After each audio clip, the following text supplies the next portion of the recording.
Hi there, Braves. My name is Mr. Wall, and I'll be serving as one of the newest AmeriCorps members at Iroquois Elementary for the school year of 2020 and 2021.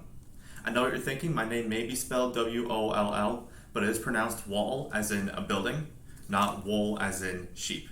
So just to clarify, Wall, wool, wall.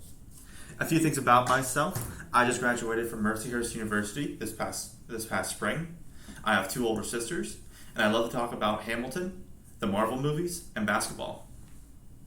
My room is on the 5th and 6th grade wing, A208, so if you want to come by, we can talk about the playoffs or how you're not going to throw away your shot during this school year, as long as we're staying 6 feet apart, of course. Some things I'll be doing as one of the newest AmeriCorps members is helping with tutoring and social support services throughout the school year and through the school day. And after school hours also, I'll be helping with some of the clubs that are offered, and the cyber cafe as well, where students can do tutoring after school hours. It's going to be a new and unique school year for sure, but I'm still excited for it. I hope you are as well. One thing I know is that as long as we're doing this together, we're going to make it through. Enjoy the rest of your open house visit, and I hope to talk to you soon. Have a good one.